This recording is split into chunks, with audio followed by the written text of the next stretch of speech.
Today's lecture will be about lighting. So today what we'll talk about is the theory behind illumination, whereby illumination is how you get light into a space and the amount of light and so on. Then we will cover a bit about the types of lighting, so the types of bulbs that are available. So let's start straight away with illumination. So when we talk of illumination, we are talking about the, if you have, for example, a light source, let's say this is a bulb that is lit, right? Generally it has something like that. So if you have a light source, how does the light travel from that light source to any surface where it can be useful? So if this is your surface, be it a floor, be it a tabletop where you're reading, or even where you have placed your laptop or phone right now, from the light source to the point where it will be made use of,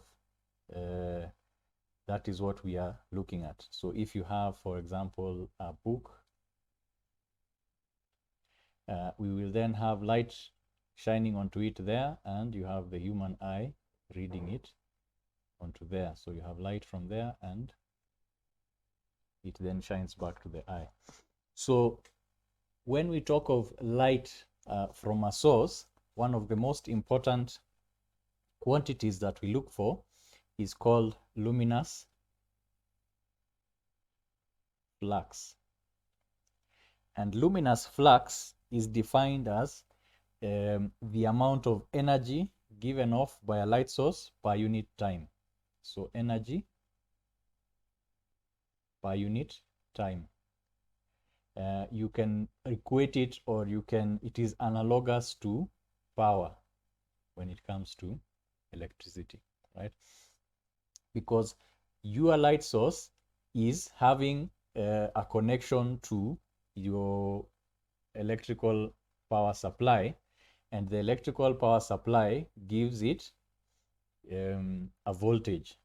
So that voltage is converted into light energy. Light energy in the form of photons, or in this case, radiation. So generally, light is radiation. Generally, light traverses a space through the process of radiation. It is created, light is generated at the light source and travels across the space, across the air, through radiation.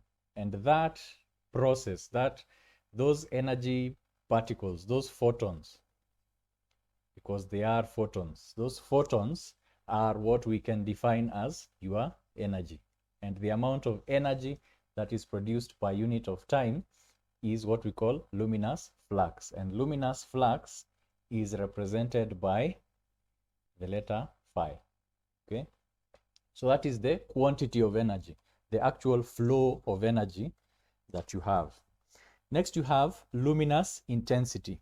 Now, if the luminous flux is the total amount of energy that is being supplied by the light, if you were to take a space, let me show it in a different color. If you were to take a space around the light source, right, and you take a sphere, for example, around the light source, imagining that the light source is a single point in space. If you take a sphere around it, a given distance r from that sphere, you would then be able to see how much light crosses over that sphere. Yeah, so how much light is leaving that sphere from your light source. Okay, let's draw the sphere as if it was continuous. So this is an imaginary sphere, an equal distance r from the source of light, from the point of light. So the amount of flux that passes through that sphere, and you can take it as a section, say that section from here to here, yeah, per unit of solid angle. So this is constituted as a solid angle per degree along that sphere. So if you have that, you would then be talking about the luminous intensity. So luminous intensity is how much flux per solid angle. You have a space around the light source. How much does it, how much of the flux passes through a solid angle? Because you will not have the same intensity of light from each power source. Some lights might be dim, some lights might be bright. That's how you can look at it, the brightness or the dimness of the light, right? And luminous intensity is represented by I, which is equal to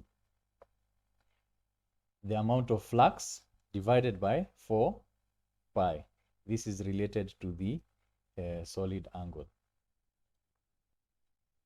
the surface, right?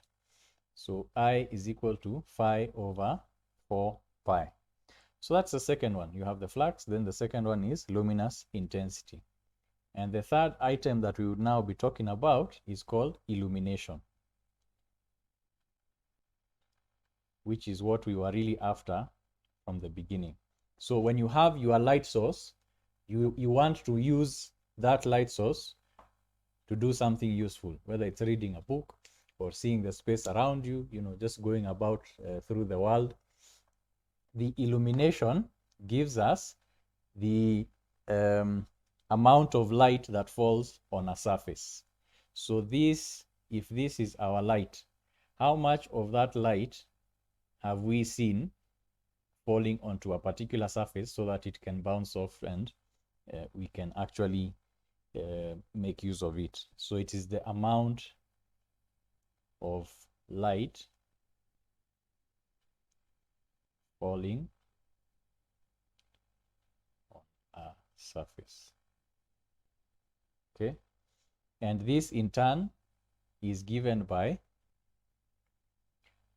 it's represented by E, and it is given by I, the luminous intensity, times the cosine of the angle at which it falls on that surface divided by distance to that surface. So if I was to represent it here, our diagram, our illustration is getting very crowded. So if I was to represent it here, so like a ray of light hitting that surface, the angle we are talking about is this angle. At what angle does it hit the light? Okay, hit the surface, right? So if that is your surface where you want your light to be hit, your light is coming from your source at that angle, and it is a distance r away from your light source, not to be confused with this other r. But let's remove this one and we leave it as that r. So the r, the square of the distance from the light source, determines the amount of illumination that you will have at that point. So you have the total amount of energy that is coming out of the light source in the form of light per unit time. Then you have the amount of light that crosses a particular surface. Then you have a particular sphere. Then you have, eventually, when it reaches the surface that we are talking about, how much of that light is available at that light source. So let's go back a bit. Luminous flux is measured in lumens, so Lm, and lumens are equal to the amount of light that is given off, right? Luminous intensity, the units are candela, or this is lumens per steradian.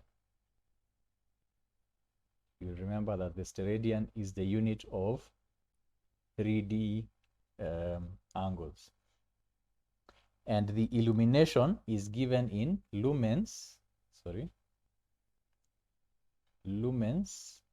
per square meter. Right? So lumens per square meter and this is given the word lux, right? So at this point, now that we've mentioned lux, I think I should also mention that the amount of light required on a surface, the illumination, which is what we initially wanted on a surface, is given by standard rates. So like, for example, in living areas, we require an illumination of about 50 lux. In for general lighting, we usually require around 100 lux. For working areas, offices and so on, we generally need 200 lux. And for areas that require great precision, where you're doing intricate work, very micro, very work that requires visual representations, you will need in excess of 500 lux. So 500 lux, right? And these are ultimately the amounts of light, the illuminance or the illumination of rooms. So the lighting engineer, and there are people who design this, will look at the amount of lux that is required in a room and will create or design the light sources based on that. So you can increase the amount of energy or the luminous intensity of the light sources that you will put in an area, depending on the illumination that you would require at a given working surface. We talk of the working surface or the working level. Right? So the working level is the level where you measure that illuminance. Okay, so let's look at our example. Right, so a lamp is giving out 1,200 lumens in all directions, and it is suspended 8 meters above the working plane. So let's take our light to be that, and it is suspended 8 meters above our working plane. So let's say that is our working surface, and it is 8 meters above. Okay, it is giving out 1,200 lumens. Yeah, we said that lumens are our unit of luminous flux, the amount of light energy that is coming out of the lamp per unit of time. Then you have calculate the illumination at a point on the working plane 6 meters away from the foot of the lamp. So we have a point 6 meters away from the point of the lamp, right? Now, at this point, what we have said, we will now look at what is the distance from the light source. So the distance from the light source is there. Try and get it right. That is roughly where the distance is, all right? And so the light from that source is hitting the surface at that angle, okay? So that is our angle theta, right? Now, what we are looking for is the illumination. So the illumination, E, is equal to I cos theta over R squared, okay? Now, we don't know I yet, so we will need to calculate I. So I was given by phi over 4 pi.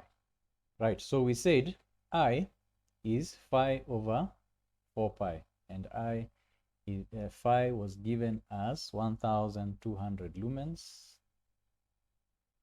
1,200 lumens divided by 4 pi divided by 4 pi. That is 95.5 candelas, right? And our cos theta is given by what? Now, in this case, we've seen the angle is here. So by geometry, I think these were, I don't know what they were called, complementing angles or adjacent angles, something like that. This theta is the same angle as this theta. So we're looking at cos of this angle theta. Now, you remember by Pythagoras, this is a 3, 4, 5 square. So simply by eyeballing it, but we can also calculate the r, which is our length here, r squared is equal to 8 squared plus 6 squared. So r is equal to 8 squared plus 6 squared. The square root of that is 10. So it is 10 meters away. And we can get our cos theta. So cos theta, which is the adjacent over the hypotenuse, which is equal to 8 over 10, right? 8 over 10. 10. Okay. So our r here is equal to 10.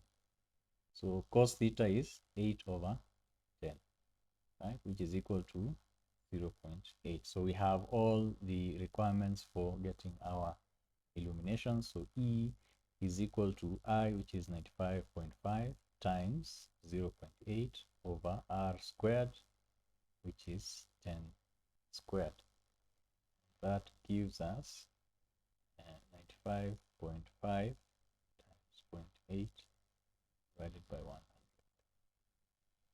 That gives us 0.764 flux. Okay. It is a very low value from a single lamp, right? Don't know how practical that is, but it kind of makes sense, because if you have a single bulb 10 meters away from a point, that's very far from the point. So you can understand, because you're looking at illumination as being inversely proportional to the square of the distance. You can see how in a very short distance you already have a very low illumination, which is what we have found here, right? So 0.764. Next, we look at a few more characteristics of light. So some further parameters that we can look at. Another parameter is called utilization factor.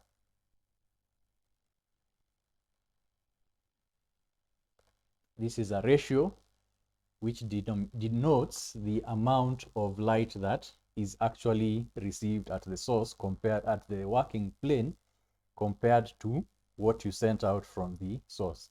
It is kind of a measure of how much useful light we are seeing. Yeah, so that is given by lumens at let's call it the working plane over the lumens at source. Okay, so if you have your light source here and it is emitting, say, 10,000 lumens, at your working surface, how much of it will actually be used? How much of it will be actually arriving at your working surface? A lot of it may go, out of the area, and it will not be useful to you. So how much of it is actually useful to you? That is the utilization factor. And another one is a depreciation factor. Depreciation factor.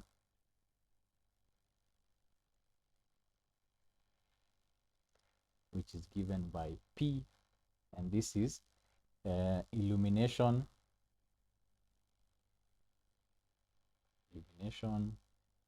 under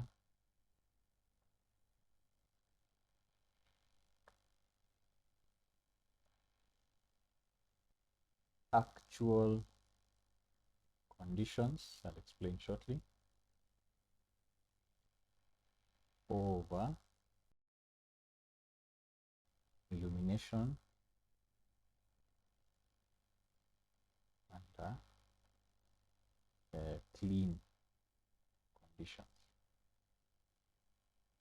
So now what this means is when you have a light source in a certain area supplying light to a working surface, you have essentially the human eye will be seeing the reflection of that light from whatever it is that you are illuminating.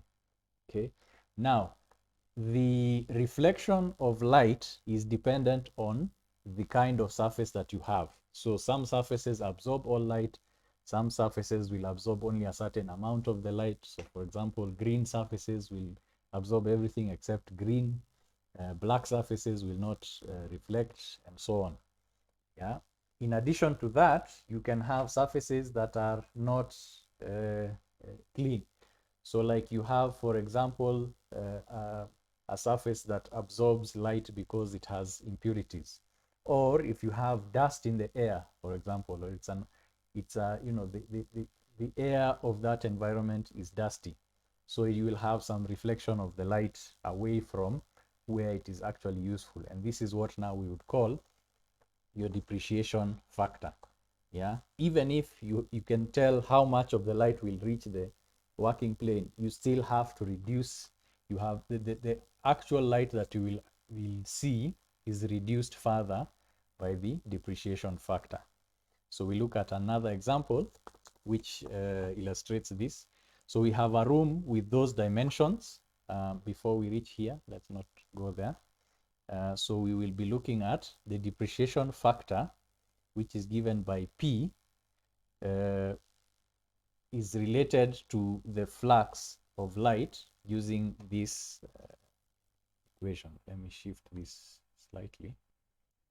So now all these parameters tie together in that the flux, which is the total light emitted, will be equal to the illumination times the surface area of the working plane divided by a utilization factor and a depreciation factor, right?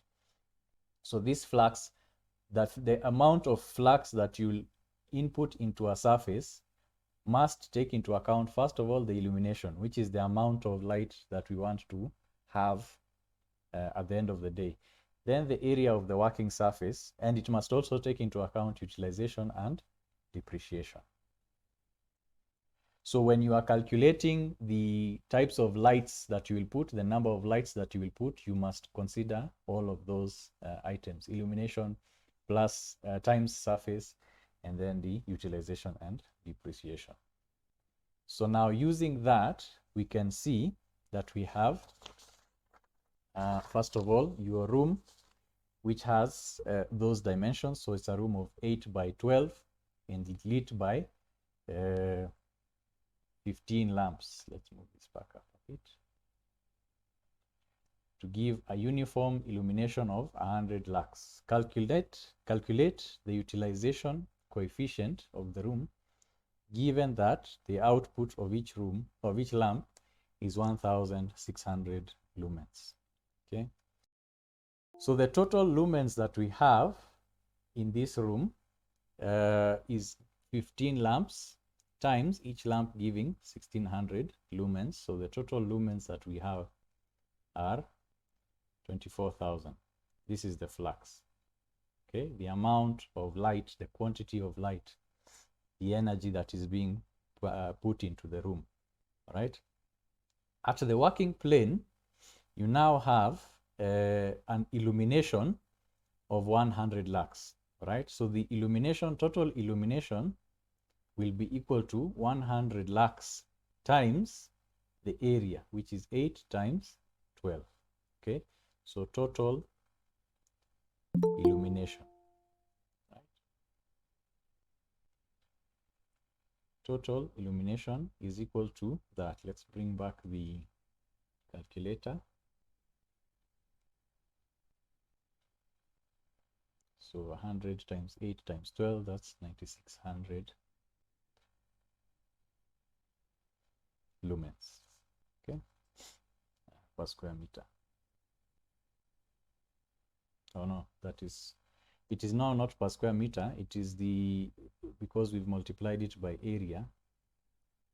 So it is actually the number of lumens that need to go to that surface. So your utilization coefficient, which was given by that, will be equal to the lumens at the source and the lumens at the working surface. So it is 9600 divided by 24,000. Okay, 600 divided by 24,000. And so you have coefficient of 0.4.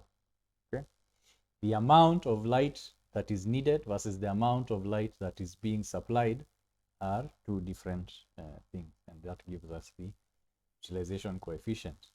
And the third example, bringing it all together, we have the illumination of an office has, with these dimensions, is to be 250 lux. So this is what we talked about. When you have a working surface, you need to determine what is the illumination that you will need on that surface. For this particular office, the designer has decided, or the users have decided, they need 250 lux. And the designer has at his or her disposal 300-watt lamps, right? You're given the coefficient of utilization and you're given a depreciation factor, and we need to know how many lamps should we put. So the number of lamps required, right? And we are given some factor which is luminous efficiency. So how many lumens per watt does each lamp give, right?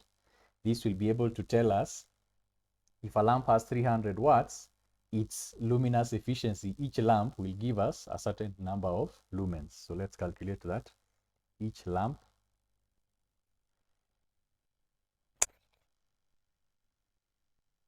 gives 14 times 300 lumens. So 14 times 300. So each lamp is 4,200 lumens. Okay. Now, for the lux that we have there, what is the total flux that we require? So the flux will be given by EA over that times P, right? So we know E, which is the illumination required, is 250. We know the area, it is 30 times 10. And this is the dimensions on the ground, length times width, not the height. Yeah, we are talking about the surface onto which light will fall. Right now, we are not concerned with the distance because we already know the distance has been taken into consideration within the illumination.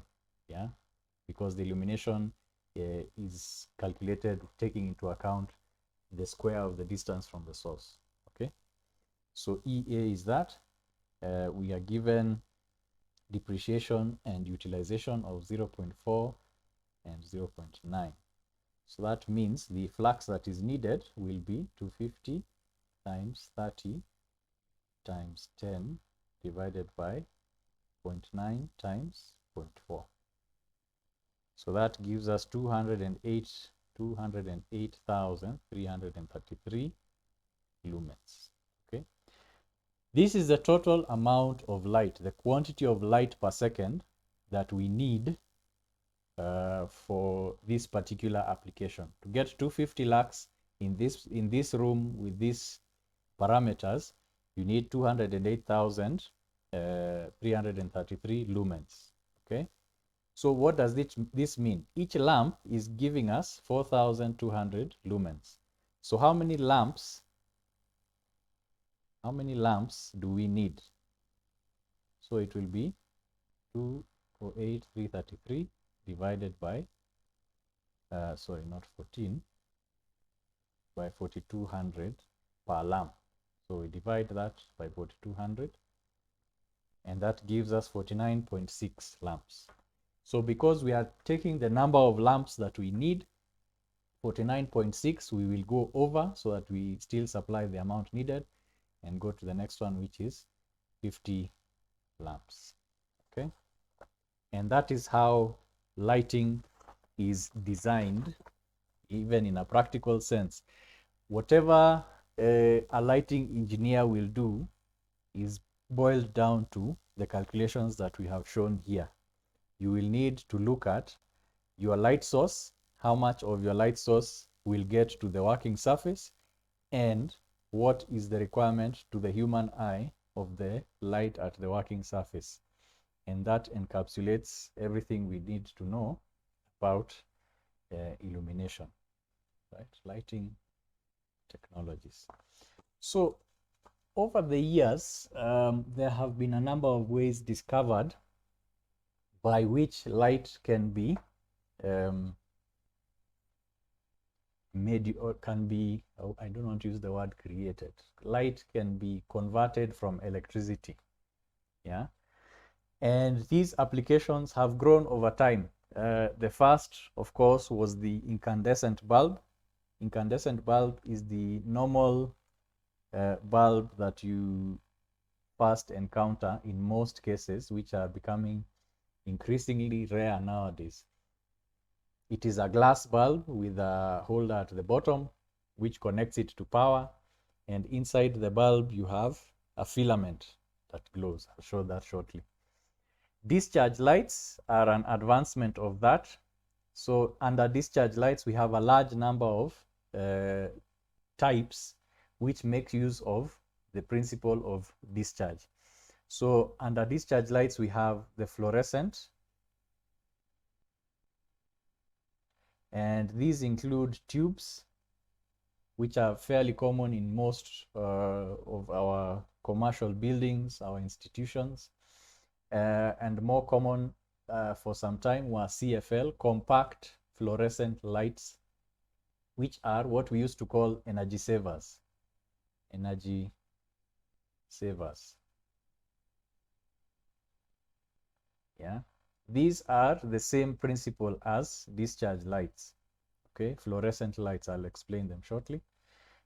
We also have sodium lights and mercury lights. I'll explain those in a minute as well.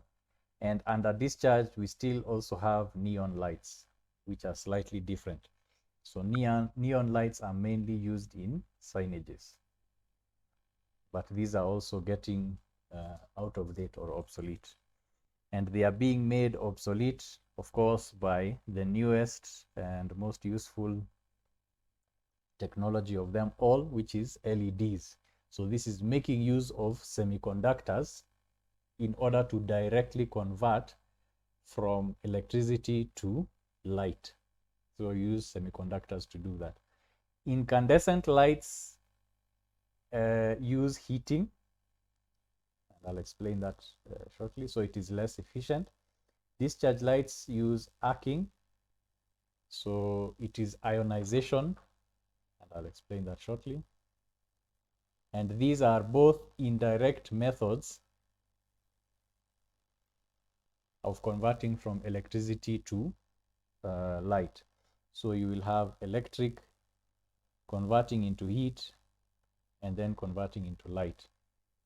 These conversions lead to losses of power.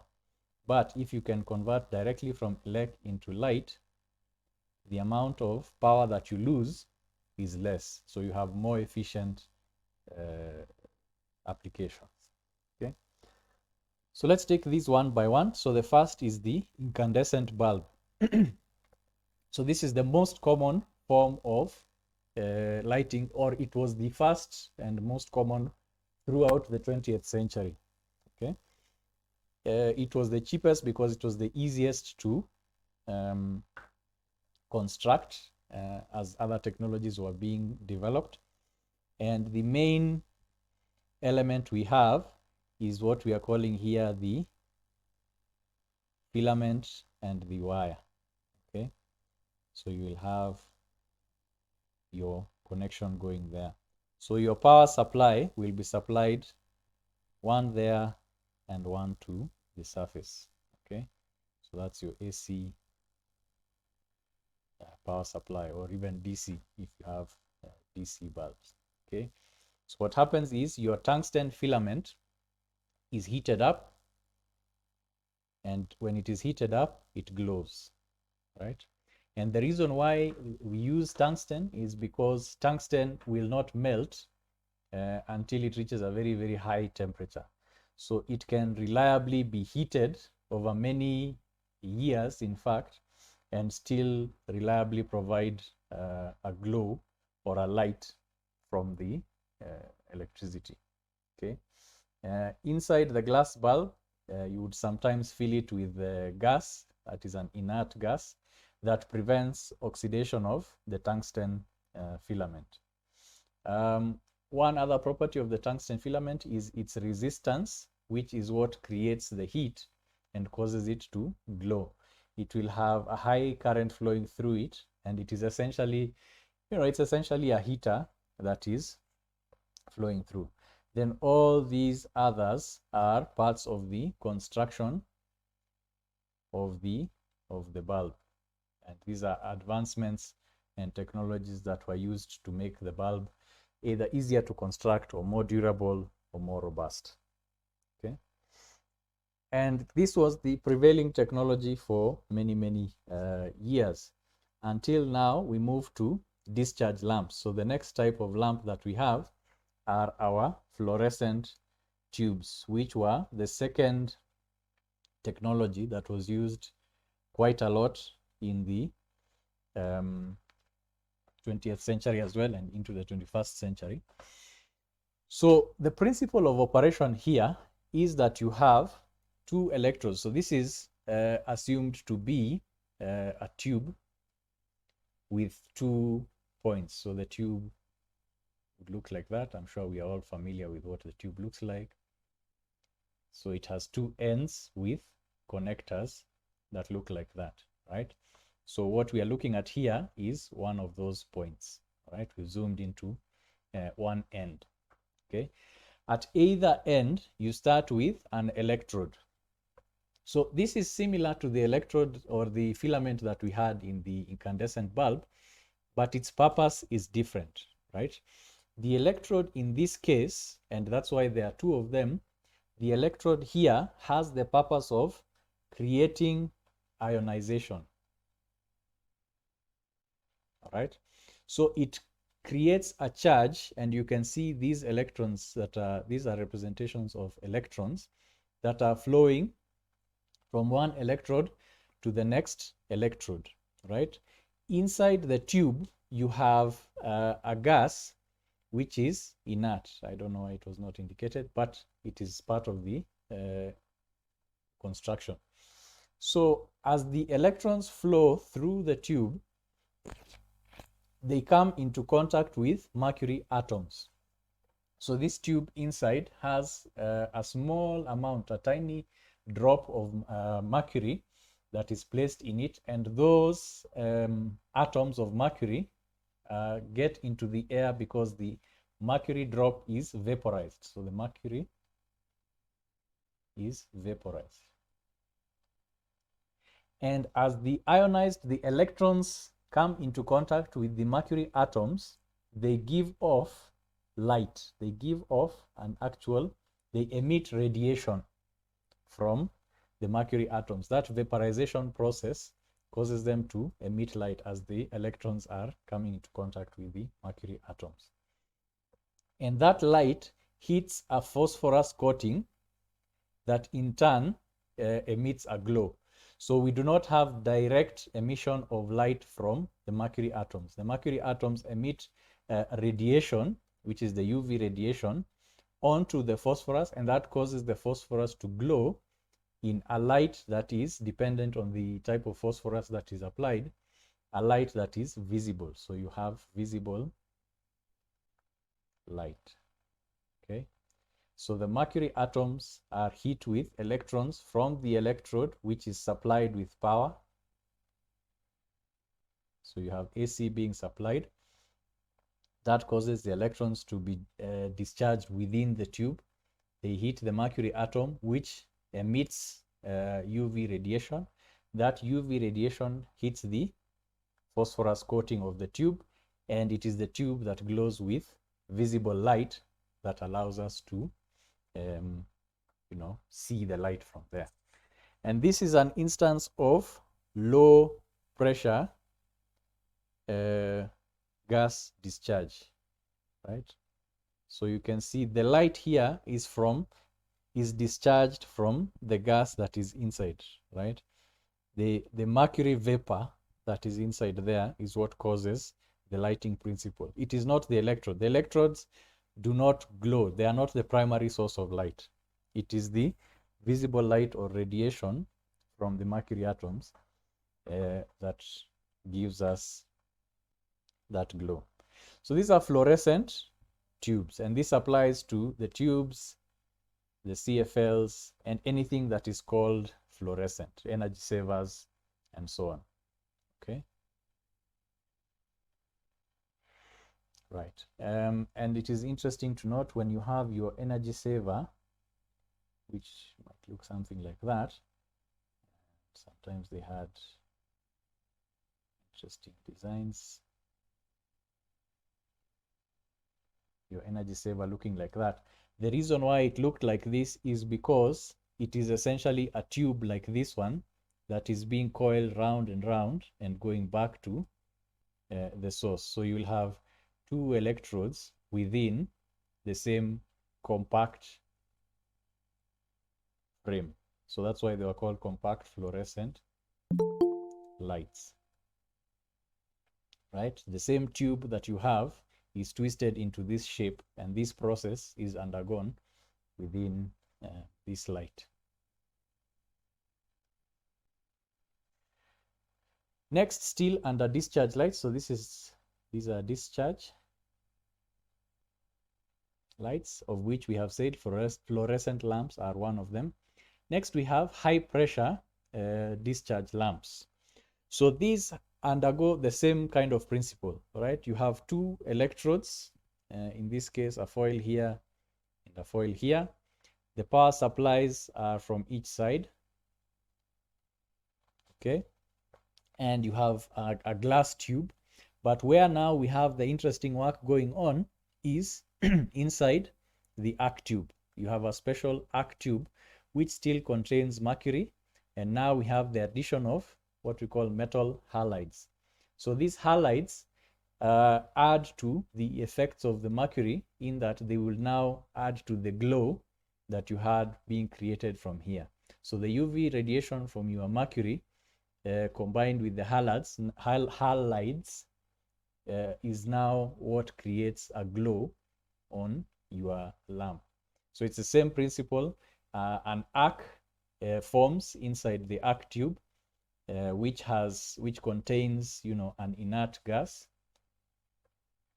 or a noble gas, and that glow combined with the metal halides and the mercury is what then you see from the outside. That is where the light is emitted from. So these high pressure discharge lamps, we have them in the form of sodium lamps.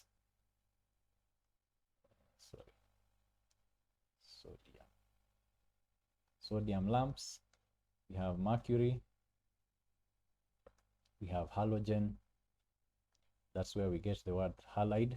So the halogen lamps that we have HID, high intensity discharge lamps. We have various others like neon. These ones were not high pressure. Neon lamps are slightly different in that the gas itself is what is discharged. So the gas causes a glow. So it will be either neon, argon, xenon, any of those inert gases that glows. They are ionized, and that direct ionization process is what causes them to glow. When we were looking at the fluorescent lamps, we saw that the glow is not directly what you see. But in the case of neon lamps, it is that glow that is the light source itself. And that's why when you look at neon lights, they are only used in signages. They are not enough to provide illumination which can be used to work with or, to illuminate things. They are used as a glowing sign, right? You must have seen this in the past. So there are various advantages of discharge lamps. They have quite a high efficiency, good color reproduction. You can get them in very many different colors depending on the halides that you use or even the gases that you use. You can have, unlike the incandescents, which are limited, incandescent bulbs can only have the color changed by changing the color of the glass.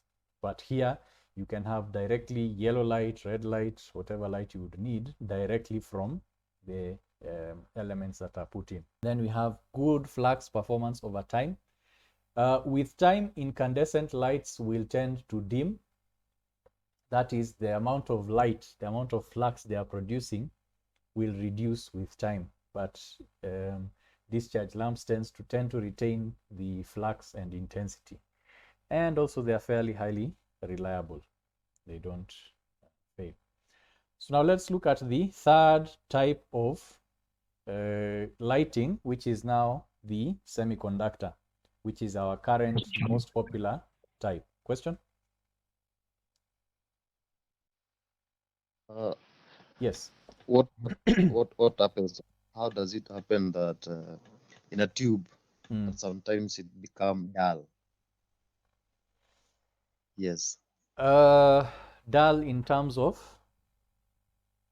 It kind of it blackens. Oh, it blackens. Some part Yeah, at the it end. lights, but some part. Yeah. Okay, so that is now I don't know how to explain that one. That is generally to do with the electrode, right?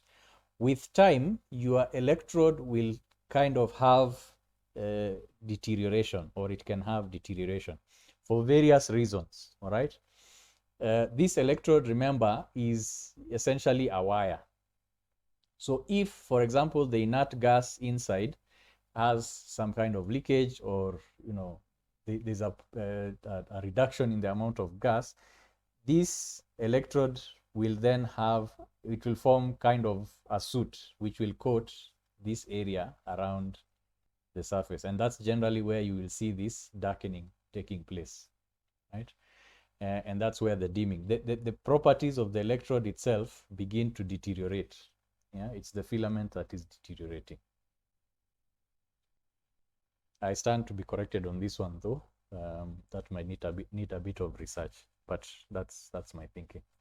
So now LEDs, this is what we talked about before, right? Whereas the incandescent lights had, conversion from electricity to heat to light, the semiconductors have a direct conversion from electricity to light, and that is performed through the LED chip itself.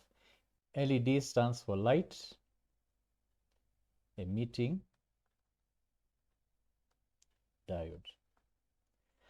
And it is the diode bit that is explained here. So this LED chip is a diode. A diode means you have a junction, which is this part here, between two types of semiconductors.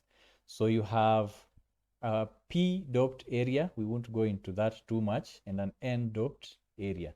All you need to know is one type of area tends to produce positive charges, another one tends to produce negative charges, electrons. And the junction between the two has certain properties electronically that are useful in excuse me, that are useful in various aspects of electronics. In this particular case, the properties of current flow from the N to the P, yeah, electrons from here to here, and positive charges from there to there, under the influence of a DC. Remember, this is a DC voltage, so this must always be positive, this must always be negative. Create an energy conversion whereby light is emitted, and that is what you're seeing being indicated here in orange, right? So you have what you call a positively biased junction.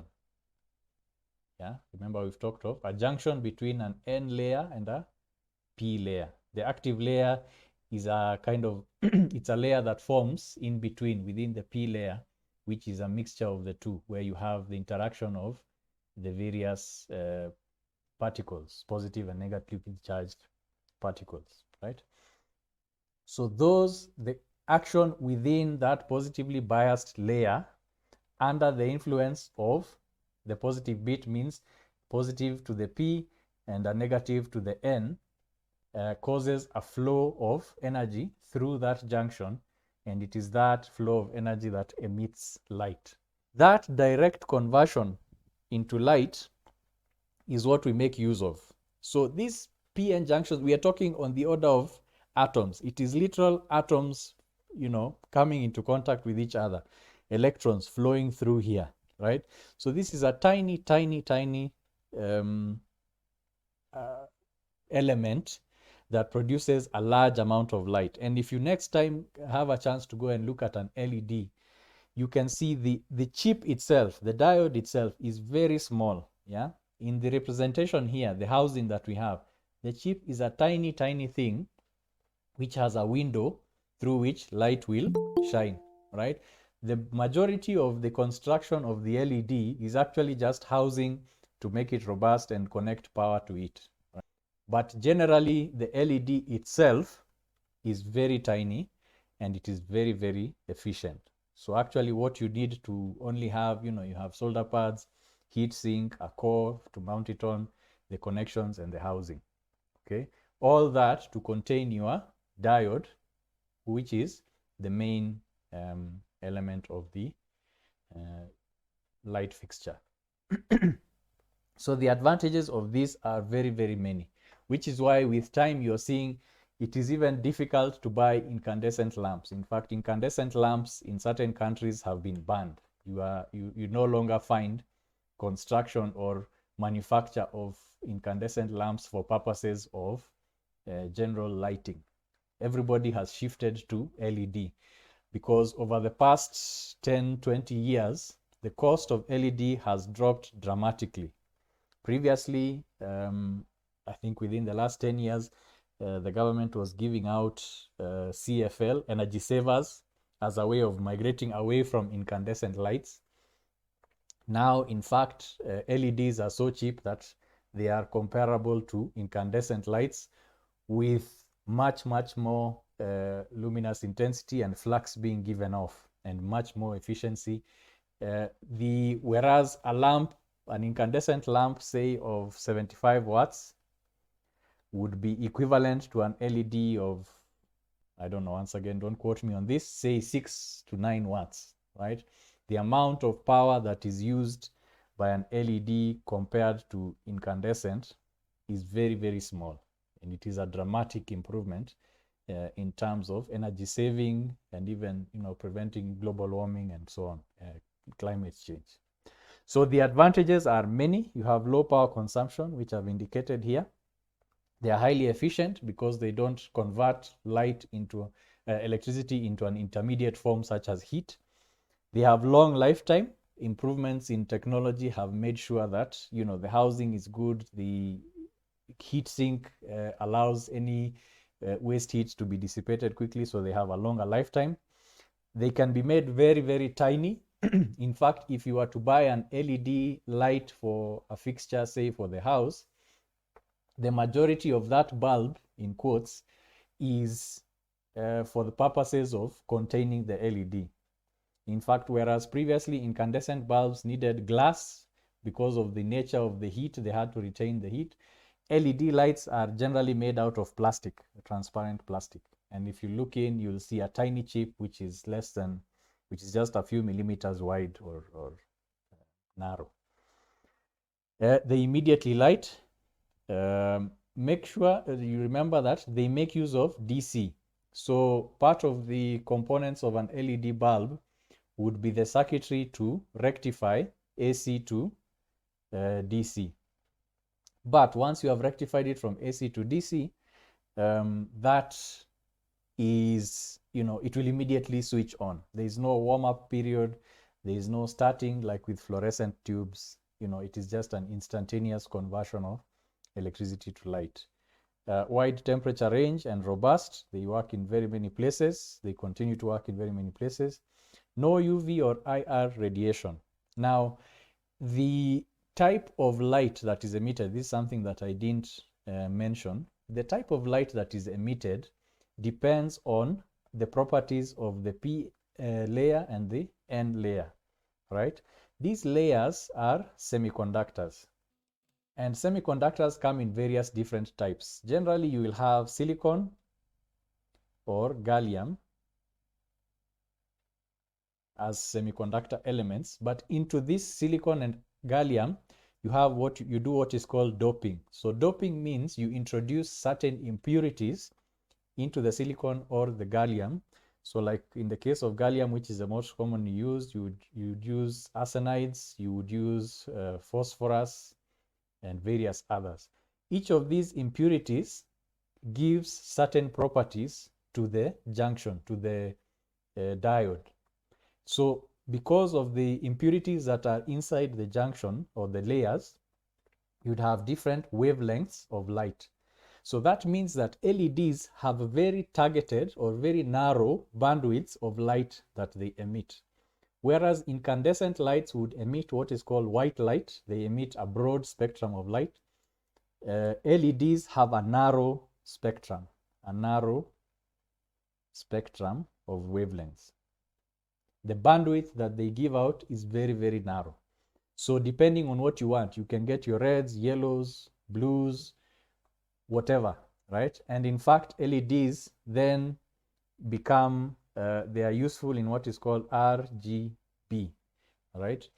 TVs nowadays make use of LEDs purely. Instead of the old cathode ray tubes or even LCD, we now have LED TVs, which comprise of individual little LEDs that are either emitting red light, green light, or blue light, depending on how they are powered. So with that level of precision, you can have any lighting that you would desire, any light wavelength on the spectrum that you would desire.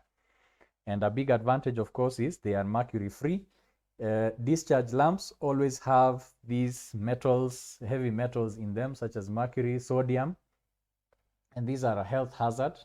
Disposal of fluorescent tubes is very dangerous because these are literally poisonous. If they break and that mercury escapes, they are extremely poisonous to human beings. Okay. So those are the three main lighting technologies that we have. This is a vast topic, and I hope it has been useful to you, not just here, but in life. Yes? What is the lifespan of an LED? Because there is one we had installed somewhere, didn't last even for 1 year.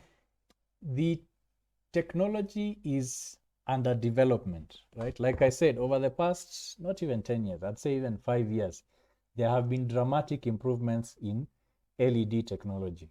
Now, having said that, because, you know, semiconductors are made throughout the world nowadays, that technology is known. You get very many different levels of quality, if I can call it that, right? Previously, as engineers, it was a bit easier for us with incandescent and fluorescent because you could go for, you know, big names. You could go for your Osram, Philips, Westinghouse, people like that, manufacturers who are well known. The reason for that was manufacturing these kinds of bulbs was kind of a difficult process. Okay. Now, LEDs, all you need, as you can see, you only need a diode. In fact, all diodes, all junctions have this property of emitting light. You only have to dope your semiconductors to the specification that you want for it to be more biased towards producing light. So it is much easier now to manufacture LEDs of whatever quality, whatever price range that you want. So what you'll find is, yes, the big manufacturers, the Philips and the Osrams do make LEDs, but at the same time, the market is open. You can have LED bulbs that are not branded, that are, you know, no name. They have no name. You just buy a bulb that, you know, has no brand. And that gives, you know, that kind of unreliability in terms of, you know, you don't know what quality you are getting, right? They might have, you know, I mean, it is still a fairly complicated device, as you can see. So if people cut corners during manufacturing, you can have the lifespan reduced. So yes, the lifespan, to cut a long story short, the lifespan of LEDs used to be short, partly because they require DC. and they require DC at a very narrow gap, very narrow variation. There's a certain number of volts which this junction should receive. Beyond that, you will damage the junction. Okay, so that's also another one, that the circuitry that is used in converting what I mentioned here, AC to DC. You can have cheap circuits and you can have very intricate, reliable circuits. Yeah, it depends. You know, the manufacturer is free to do. So it is, you know, there are a number of factors as to why a bulb would not last long.